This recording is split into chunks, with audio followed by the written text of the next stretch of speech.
사랑하는 성도 여러분, 우리는 공동체 앞에 사는 인생입니다. 나라가 됐든지 직장이 됐든지 또 교회 앞에 있든지 가족이라고 하는 혈육 앞에 서든지 우리는 혼자 살 수 없습니다.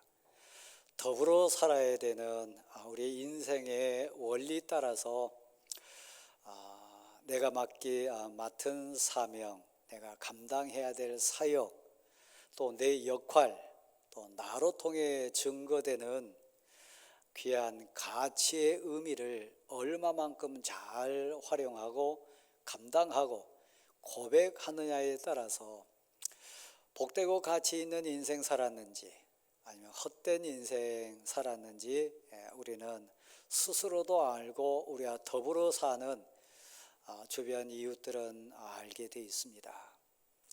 6월을 지나면서 그래서 우리는 민족 앞에서, 나라 앞에서 과연 나의 역사의식, 민족의식, 무엇보다 나라 앞에 선 사명자로서 내가 해야 될 일은 뭘까 고민하는 그런 시점이 되기도 합니다. 이 고민은 오늘 이 자리에 앉은 우리뿐만 아니라 구약 성경 시대의 성경 인물들도 마찬가지였고 초대 교회의 삶 속에 살았던 성도들도 똑같았습니다. 오늘 본문에 등장하는 느부갓네살 왕 앞에 선 다니엘도 그 영적인 부담, 책임성은 역시 컸습니다.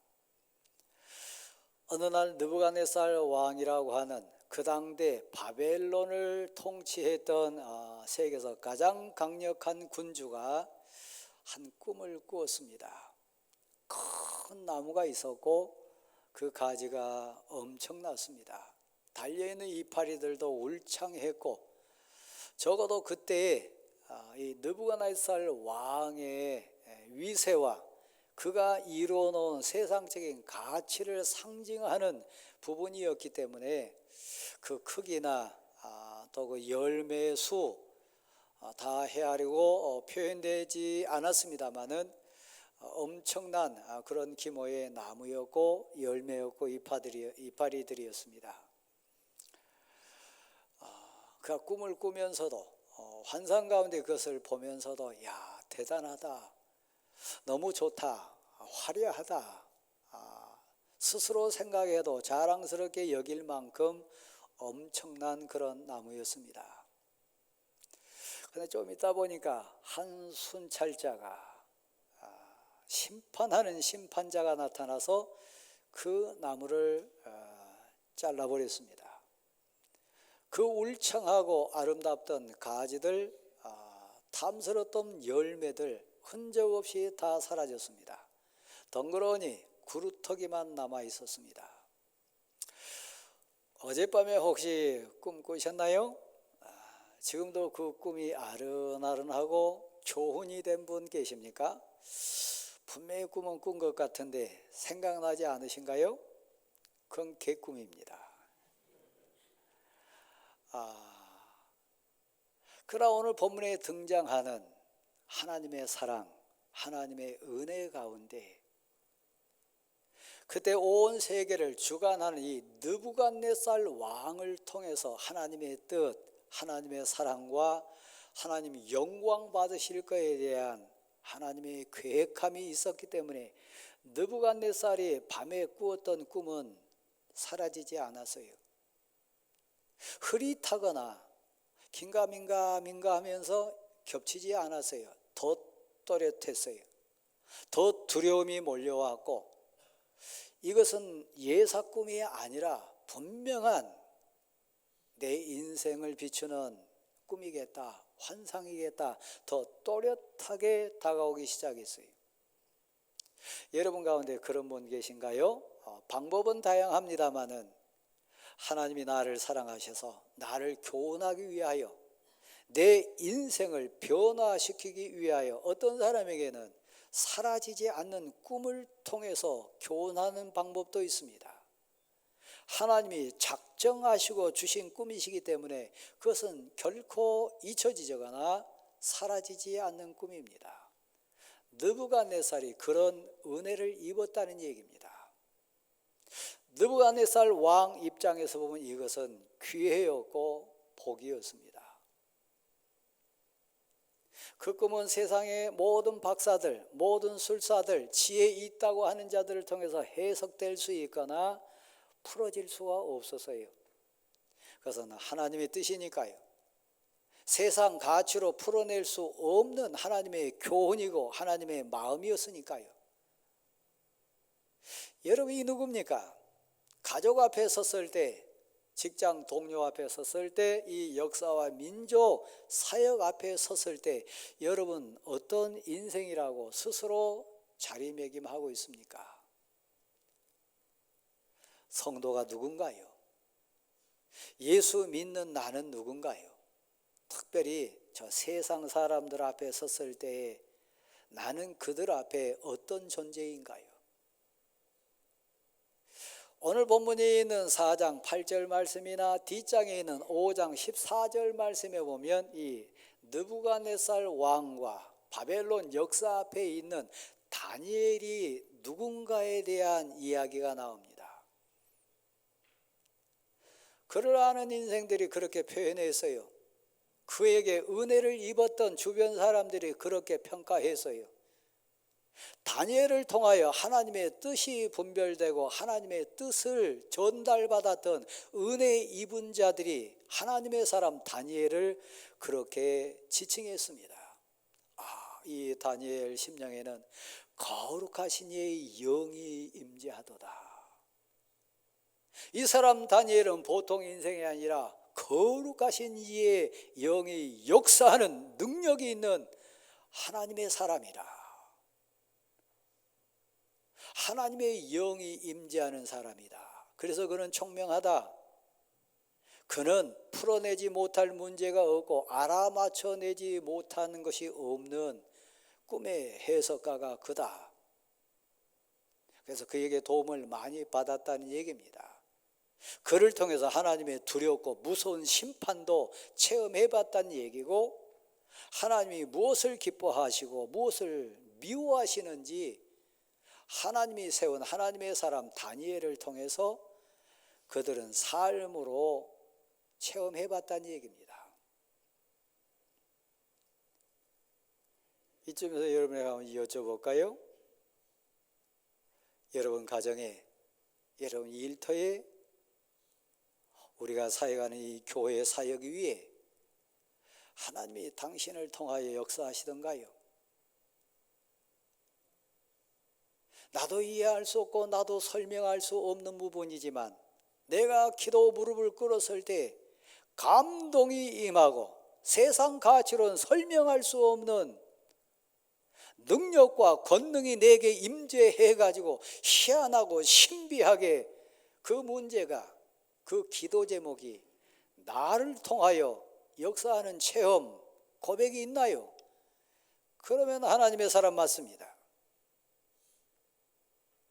나도 나를 설명할 수 없지만 기도할 때, 말씀을 묵상할 때, 찬송 드릴 때, 예배 드릴 때, 하나님 앞에 섰을 때 하나님이 여러분 인생을 통하여 하나님의 뜻을 이루어내시던가요?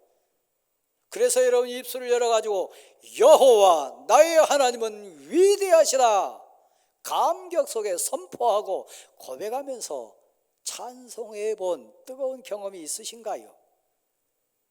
그렇다면 당신은 하나님의 사람 맞습니다.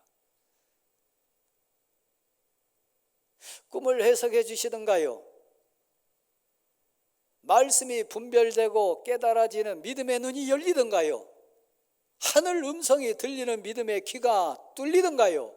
마음 문이 열려가지고 하나님의 마음이, 하나님의 사랑이, 하나님의 은혜가 여러분 가슴에 역사하던가요? 그러면 당신은 분명 하나님의 사람이요. 사도행전 3장 1절부터 10절 말씀해 보면 똑같은 의미입니다. 느부갓네살 왕 앞에 섰던 다니엘처럼 초대교회 사역 속에 섰던 베드로와 요한이라고 하는 하나님의 사람들 등장하는 모습 나온 얘기입니다. 그들은 성전에 출입하면서 은혜를 사모하는 인생이었어요. 시간을 정해놓고 하나님 앞에 무릎 꿇었던 기도의 인생이었습니다. 세상같이 찾는 사람들 아니었습니다.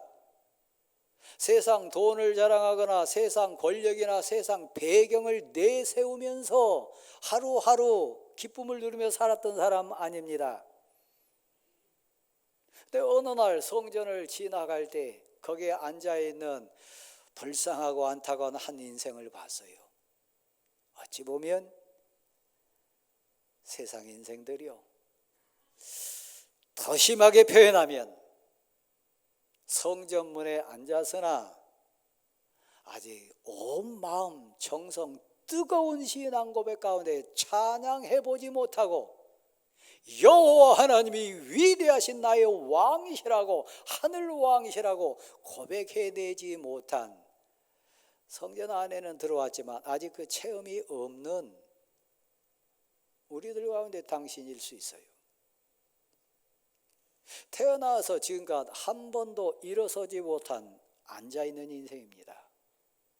태어나서 지금까지 한 번도 뛰면서 막 걸으면서 감격 속으로 하나님이 내게 임재하셨다고, 하나님의 사랑이 나를 지금 감동시키고 있다고, 하나님이 너무너무 그 큰 사랑을, 은혜를 내게 지금 주고 계시다고 감동 속에 찬양하며 경배한 그 은혜 체험이 없는 인생이요, 그래서 하나님 앞에 뛰거나 걷거나 춤추거나 하나님께 온 마음 정성으로 찬송해 본 그 감격을 모르는 인생이요, 당신입니까? 그렇다면 여러분이 여전히 아직 예배를 모릅니다. 찬양을 모릅니다. 하나님의 전능하심과 무서운 심판과 하나님의 내 인생의 주권자 된 걸 나는 아직 고백 못합니다. 누구보다 지금 답답하고 누구보다 소원하는 것, 혹시 그런 분이 계세요? 여러분 자신 아니겠어요? 내 가족 중에, 내 주변 사람 중에, 내 사랑하는 자 중에 그런 자가 있다면 누구보다 애타게 그 은혜가 내 사랑하는 자에게도 임하기를 소원하면서 지금 기도하신 분이 여러분 아닐까요? 베드로가 앉아있는 인생에 고백한 것은 돈 자랑한 것 아니었습니다. 오히려 이렇게 얘기합니다. 절 보세요. 내게는 언어 없습니다. 내게는 당신에게 줄 금이 없습니다. 나는 당신 앞에 자랑할 수 있는 환경 없습니다. 내게 은도 없고 금도 없습니다. 우리 모습이잖아요. 근데요, 베드로의 자랑, 요한의 담대한 선포, 요한의 섬김의 사역 가운데 핵인, 내게 있는 것 있습니다. 내 마음이 뜁니다. 내 가슴이 지금 막 감동으로 뜨겁습니다. 내게 지금 성령이 역사해서 거룩하신 영이 내 안에 내주함으로 나는 두렵지 않습니다. 나는 지금 너무너무 감격해서 어쩔 줄 모르겠습니다. 내게 있는 것 있으니. 자, 한번 받아하실까요? 내게는 예수님의 이름이 있습니다. 그 이름이 능력이, 그 이름이 역사해요. 그 예수 그리스도의 이름에 하나님의 마음, 하나님의 뜻이 녹아져 있어요. 금도 없어요. 은도 없어요. 자랑할 것 아무것도 없어요. 예수 그리스도의 이름은 내게 능력이에요. 예수 그리스도의 이름은 내게 역사하는 하나님의 권능이에요. 돈 줄 수 없고 환경 자랑할 수 없고 나 내놓을 수 없는 것 많이 있지만, 그러나 내게는 하나님의 은혜가 있습니다. 거룩하신 영이 내 안에 내주하십니다. 내게 하나님의 능력이 역사합니다. 기도할 때 응답이 이루어집니다. 말씀의 역사가 있고요, 찬송할 때 하늘이 열립니다. 찬송할 때 믿음의 눈이 열리고 귀가 열리고 제 마음 문이 열려서 하나님의 사랑이 내 마음을 뜨겁게 합니다. 저만의 고백인가요? 여러분의 고백은 아닌가요? 그래서 손을 내밉니다. 내게 은도 없고 금도 없지만 내게 있는 것으로 당신에게 주노니 너에게 주노니 곧 나사렛 예수 그리스도의 이름으로 일어나 걸으라. 이 선포하는 자가 누구입니까? 성도입니다. 이 사람이 누굽니까? 하나님의 사람입니다. 영의 세계를 체험한 사람이고 은혜를 체험한 사람이고 하나님과 동행한 하나님의 사람인 거 믿으시기 바랍니다. 여기에 성도의 능력이 있습니다.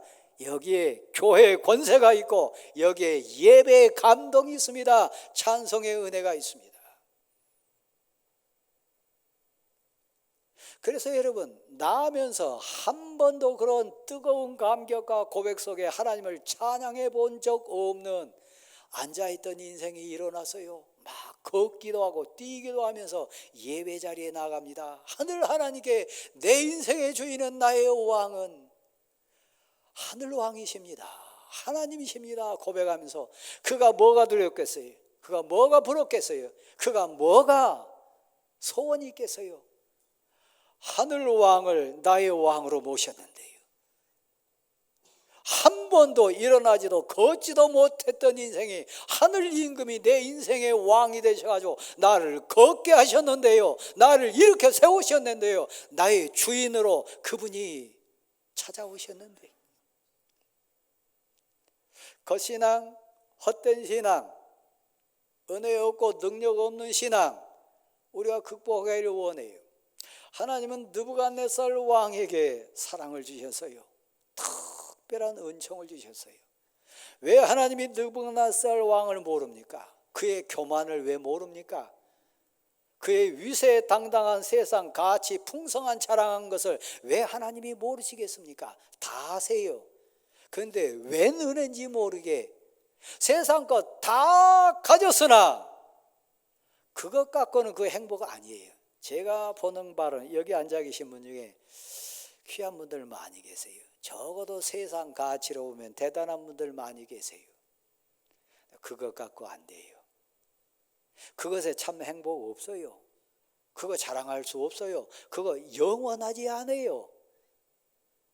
그건 세상 왕이 주는 잠시 잠깐의 권세이고 환경이고 힘이에요. 그 힘과 배경과 그 모든 것, 그건 잠깐이에요. 그건 영원하지 않아요. 하나님이 은혜 주셔서 웬 은혜 받았는지 모르지만 느부갓네살에게 기회가 왔어요. 하나님의 사람을 보냅니다. 보낸 방법이 그거예요. 꿈을 꾸게 해서요, 그 꿈을 해석할 수 있는 자는 오직 다니엘 이외에는 없습니다. 왜요? 하늘 뜻이니까요. 영의 눈으로만 봐야 해결될 수 있는 해석이니까요. 세상 가치로 해결할 수 없어요. 세상 지식으로 풀어낼 수 없는 거예요. 신앙은 이겁니다. 믿음의 영역은 이겁니다. 하나님 사람의 권세는 이겁니다. 여러분이 그런 사람이요, 바로 당신이 그 고귀하고 존귀한 사명자요. 다니엘이 그 앞에 섰습니다. 왕이요, 당신이 하나님의 은혜를 입었습니다. 그런데 이 말씀을 교훈으로 받으십시오. 어쩌면 이 말씀이 마지막일 수 있습니다. 그 꿈이 개꿈 아닌 거 왕이 아시지 않습니까? 뚜렷하지 않습니까? 계속 두려움 가운데 오지 않습니까? 무슨 뜻인지 정말 답답하지 않습니까? 그 나무는, 그 나무의 열매는, 그 나무의 이파리들은, 그 나무의 가지들은 왕의 세상 가치입니다. 보셨지 않습니까? 그 한순간에 잘립니다. 한순간에 다 사라지고 떨어집니다. 그거 헛된 겁니다. 왕이요, 왕에게는 물질이 있습니다. 선한 일 많이 하십시오. 가난한 자들 많이 도와주십시오. 왕에게는 세상 권력이 있습니다. 힘이 있습니다. 그 힘 가지고 정의를 행하세요. 공의를 행하세요. 하나님 뜻을 행하세요. 그러면 왕에게 주어진 그 장구한 복이 더 길게 갈 수 있습니다. 잘 보세요. 사울의 장로님들, 사울의 안수 집사님, 권사님, 사랑하는 성도 여러분, 지금 여러분이 다니엘 앞에 있는 느부갓네살 왕과 같은 복을 받으신 분이요, 하나님이 허락하셨어요. 그만한 건강 기적 아닙니까? 여러분의 가족들 기적 속에 살지 않습니까? 여러분이 일할 이 일터 그거 복 아닙니까? 하나에서 열까지 다 그것은 하나님의 선물 아닙니까? 그렇지 않습니까? 네, 저를 설교자로 세우셔서 오늘 이 성경 말씀을 주신 이유, 여러분에게 마지막일 수 있어요. 그건 영원하지 않아요. 그건 성경의 신앙의 가치 아니에요. 그건 보너스예요. 그건 본질 아니에요. 그건 인생 본질 아니에요. 은퇴해 보세요. 늙어 보세요. 아파 보세요. 세상 물질 가운데 실패해 보세요. 그건 힘 없어요. 의미 없어요. 그러니까요, 느부갓네살 왕 앞에 세워진 다니엘의 심정에 대해서 제가 여러분에게 마지막 경고합니다. 여러분을 사랑하는 마음으로 진실된 마음으로 여러분이 변화되기를 소원하면서 이 말씀 대언합니다. 공의를 행하세요.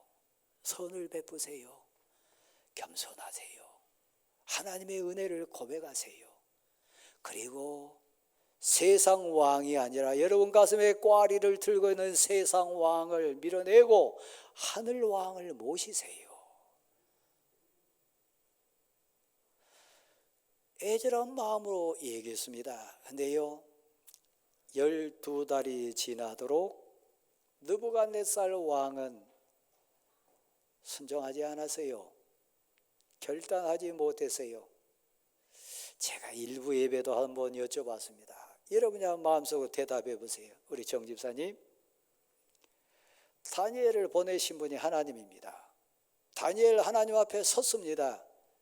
그 꿈을 해석하게 하신 분 하나님, 그 환상을 대연케 하신 분 하나님, 하나님의 사명자로 느부갓네살 왕 앞에 섰습니다. 그럼 다니엘 신앙 양심상, 믿음의 양심상 그때 한번 딱 얘기하고 12달 지나는 동안 한 번도 더 얘기 안 했을까요? 제가 목사의 양심으로 생각해 보면 너무 확실하고 분명하고 두렵도록 느부갓네살 왕을 향한 하나님의 뜻이기 때문에, 그때 느부갓네살 왕은 온 세상 주권자이기 때문에 이 왕이 변화되면, 이 느부갓네살이 새 사람 되면 하나님 나라 이루어질 부분이 많기 때문에 그거 다니엘이 몰랐을까요? 그러면 또 한번 찾아갔을까요? 안 찾아갔을까요? 제 신앙 고백으로는 제가 다니엘이라면 한 번 가고 말지 않았을 것 같아요. 여러분이 저에게 설교 한두 번 들었습니까? 여러분이 예배당에 한두 번 오셨습니까? 아니요. 네, 마지막이요. 끝자락에 느부갓네살 왕이 섰습니다. 12달이 되는 동안 그는 여전히 교만했어요. 여전히 하나님을 모시지 않았어요. 여전히 하나님을 믿지 못했어요. 그래서 어떻게 됐다고요? 어느 날 밤 바벨론 왕궁을 걸었습니다. 너무 화려했어요. 자기가 봐도 너무 좋았어요. 꿈속에서 본 그 나무의 형상처럼. 교만이 그게 다르겠죠. 야, 내가 생각해도 내가 대단하다. 내가 이룬 업적들, 내가 이룬 이 모든 환경들 너무 좋다. 그 마음속에는 세상 왕으로 가득했지 하나님 왕을 지금 모시지 못했습니다. 마지막 경고의 순간이요, 한순간에 다 사라졌습니다. 제가 많이 울어봤잖아요. 저도 그 실패자가 돼봤잖아요. 지금 여러분 가운데 절 보세요. 제가 대충 봐도 나를 이렇게 무시할 수 있나, 또 내가 아파 보니까 참 서럽다, 내가 잘 나가고 돈 있을 때는 그렇게 하더니 참 야속하다, 이렇게 나를 괄시할 수 있나, 나를 이렇게 떠날 수 있나. 지금 사람 취급받지 못하고 너무 아프고 괴로워가지고 짐승처럼 좀 막 헤매신 분 계실 수 있어요. 내가 생각해도 내 인생이 아닌 것 같아요. 왜 내게 이런 일이 있는지 이해가 안 되는 분 계실 수 있어요. 느부갓네살 왕이 그래서요, 미쳤어요. 소처럼 막 헤매고 다녔어요. 풀을 뜯어먹어서요, 밤이슬 맞으면서 비참한 사람 아니어서요, 짐승과 같이 헤매고 다녀요. 사람들 앞에 섰을 때는 그런 인격 없어요. 지금 여러분 가운데 그런 분 계실 거예요. 그 옛날에 나 잘 나갔는데, 옛날에 안 그랬는데, 어제든 돈 없으니까, 어제든 건강 없으니까, 지금 그런 분 계세요. 생각해 보세요. 그루터기는 남아있어요. 여러분이 그런 가운데 지금 교회에 오셨다면 그루터기는 남아있는 거예요. 우리 강 집사님, 또 강 집사님 제가 부릅니다. 우리 성도 여러분, 마지막 아닌가요?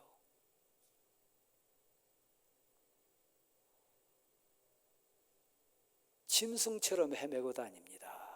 그러다가 하나님의 웬 사랑인 느부갓네살이 또 은혜를 입어요. 자기가 좋은 의사 만나서 그런 거 아닙니다. 자기가 돈 벌러 다녀서 그런 거 아닙니다. 자기가 막 어떤 작전 짜가지고 군대 모아온 것 아닙니다. 하나님의 은혜가 다시 임해가지고 그 정신이 온전해졌어요. 하늘이 열렸어요. 하늘 귀가 열렸어요. 마음 문이 열렸어요. 그래서 고백합니다.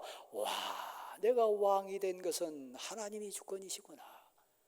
하나님이 주셨구나. 건강도 하나님의 것, 물질도 하나님의 것, 내가 누린 이 모든 것은 하나님의 것이구나. 그 믿음의 귀와 눈과 마음 문이 열리기 시작해서 다시 하늘을 바라봅니다.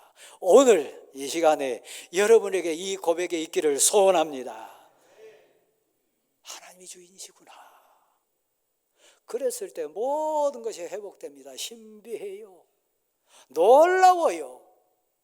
하늘 왕이 찾아와 주신 거요. 하나님이 왕으로 찾아와 주신 거요. 그래서 두 손 들고 찬양합니다. 하늘을 바라봅니다. 은혜 입은 자가 돼가지고요. 여러분의 소원, 저의 소원, 꿈이 있다면요, 돈 때문에, 세상 환경 때문에, 세상 배경 때문에 뭐 의시되고 이거 말고요, 하나님 저에게 하늘 문이 열립니다. 하늘 귀가 열립니다. 믿음의 눈이 열리고 마음밭이 열려가지고 하나님을 모시게 됐습니다. 하나님의 은혜가 깨달아집니다. 하나님의 사랑 때문에 너무너무 좋습니다. 하나님의 사랑 때문에 제가 지금 너무 자유하고 행복합니다. 돈 아니요, 환경 아니요, 하늘이 열리는 거예요. 하늘 왕을 내 왕으로 모시는 거예요. 그때 두 손 들고 찬양합니다. 만왕의 왕이신 하나님은 진실하시도다. 만주에 주신 하나님은 영원하시도다. 참되신 나의 왕이시도다. 두 손 들고 찬양합니다.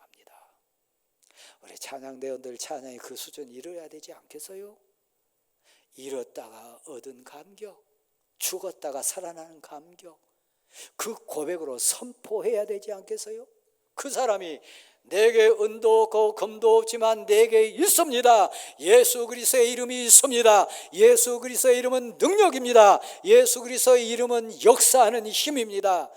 고백하는 하나님의 사람으로 당당히 걸어가야 되지 않겠습니까?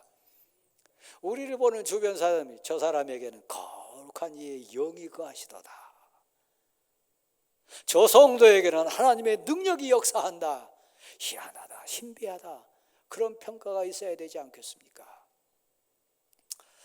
어제 저는 여수의 양원에 다녀왔습니다. 제 고향이기도 합니다.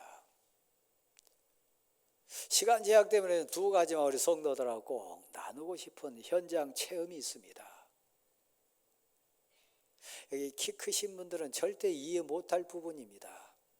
우리 조인주 장로님이나 이용구 장로님 키 크시잖아요. 그래도 제 아픔을 이해 못할 겁니다.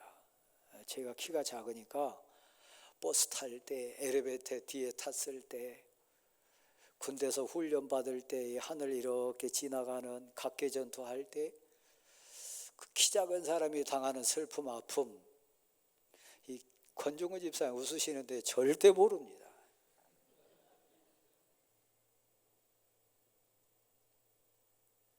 하나님 공평하시잖아요. 키 크신 분들이 절대 못하는, 키 작은 사람들만 할 수 있는 것도 많습니다. 사랑의 원자탄이라고 하는 그 주인공 됐던 손양원 목사님은 저도 여지껏 그 부분에 대해서는 몰랐는데 이번에 가서 새롭게 안 게 있어요. 그분은 그 당대 사람들 평균 키보다 머리 하나가 더 작으신 분이에요. 그 해설자의 해석은 그래서 1m 50이 안 됐을 것도 같지 않을까요? 그런 얘기 하더라고요. 1970, 60년대, 50년대 그때 사람들 평균 키가 뭐 그 정도 됐지 않겠습니까? 그들보다 머리 하나가 작으니까 얼마나 작겠어요. 근데 저는 그 정도는 되지 않습니까? 그래서 제가 부끄러웠다는 얘기입니다. 근데요, 48살에 하나님 나라 위하여 하나님 왕을 모시는 고백 때문에 순교자가 됐지만 그 당대 우리나라 귀한 교회들 내노라고 하는 강단에 가장 능력이 있는 부흥사가 누구였냐? 손양원 목사님이요. 그 사랑의 원자 폭탄이 그 가슴에서 폭발해가지고 수많은 사람들 감동시키고 원수를 사랑하고 그 모든 사역을 감당했던 건, 여기 키 작으신 분이 누가 계신가요? 키에서 나왔습니까? 그 세상적인 가치에서 나왔습니까? 아니요. 그 가슴에 있는 예수 그리스도 이름에서 나왔습니다. 그 가슴을 감동시켰던 예수 그리스도의 은혜의 능력에서 나온 거 믿으시기를 바랍니다. 우리에게 있어요. 나는 하느님 아버지를, 하늘 왕을 내 가슴에 모셨습니다. 역사 앞에, 교회 앞에, 우리 삶의 현장 앞에 내 가슴에 있는 사랑을 내줄 수 있는 것은 세상 가치 아닙니다. 용서가 안 되나요? 돈으로 용서가 됩니까? 품을 수 없나요? 환경으로 품을 수 있습니까? 아니요. 오직 하나요. 여러분 가슴에 하늘 왕을 모시면 그 왕의 이름에서 용서할 수 있는 힘도, 품어낼 수 있는 복도, 극복할 수 있는 힘도 여러분 가슴에서 사랑의 원자 폭탄보다 더 큰 능력으로 임할 줄 믿으시기 바랍니다. 또 한 번 제가 소개하고 싶어요. 어제 출발 직전에 62세 교목실장으로 은퇴하시고 기존 교회 담임 목사님으로 부임해가지고 3년 심호하시는 목사님을 뵀습니다. 제 손을 붙잡고 그 손 느낌이 떨렸어요. 애절한 마음으로 손을 잡아주셨어요. 짧은 시간이지만 저에게 힘주어서 고백한 내용은 그것이에요. 목사님, 일반 목회가 다르네요. 평생 교목실장으로 심호하고 은퇴했지만 일반 목회 3년 목회하다 보니까 분쟁 있는 교회에 제가 담임 목사가 됐습니다. 너무 힘들어서 제 몸에 이상이 왔고 병이 들었습니다. 얼마나 아팠는지 모릅니다. 근데 목사님, 저 감쪽같이 나왔습니다. 그리고 희한하게 은혜를 체험했습니다. 그리고 지금은 제가 깨달아집니다. 근데 목사님, 그게 뭔지 아세요? 바다에 보십시다. 십자가의 은혜. 십자가의 은혜요. 예수 그리스도 사랑이요. 그 아팠을 때 그분은 뜨거운 눈물 흘렸다고 합니다. 그것이 그에게 치료약이었고 보약이었다고 저에게 간증했습니다. 내가 아플 때 너무 아파서 그때 떠오른 것이 우리 주님 십자가의 고난, 고통이라 그랬답니다. 그 생각이 믿음의 눈이 열리고 그래서 십자가에 고난받으신 주님의 모습이 보이고 믿음의 귀가 열려가지고 그 절규하신 십자가의 주님의 그 애절한 통곡 들으니까 너무 부끄럽더래요. 그래서 그때부터는 흐르는 눈물이 아파서 흘리는 눈물이 아니고 어떤 눈물이요? 내 죄와 내 허물과 내 아픔 때문에 절규하시고 내 약함과 내 죄값 치르느시라고 그 고난받은 그 주님의 아픔이 믿음의 눈으로 겹쳐지니까 그 주님의 고통 때문에 울었다는 거예요. 목사님, 그게 저에게 치료약이었습니다. 그게 저에게 보약이 됐습니다. 그 시로 저는 은혜 받아서 회복이 됐습니다. 신비합니다. 예수 이름의 능력이요. 우리 목사님들, 우리 은퇴 원로 장로님들 여러분께 여쭙겠습니다. 우리 장로님들 힘이 뭡니까? 물질인가요? 살아온 경륜인가요? 아니요. 우리 목사님들과 장로님들의 힘, 능력이 뭐냐? 정중에 다시 여쭙는다면 내게 능력이 있다면 내 안에 있는 예수 그리스도의 이름입니다. 내게 힘이고 자랑이 있다면 내 일생 삶의 현장에서 나를 만나주신 예수님의 사랑의 흔적입니다. 그것이 제 자랑이고 제 능력이고 저의 고백입니다. 아마 분명히 말씀하실 거예요. 세상 왕을 모셨습니까? 하늘 왕을 모셨습니까? 우리 모두 하늘 왕 모신 은혜의 인생으로 승리할 수 있기를 간절히 소원합니다.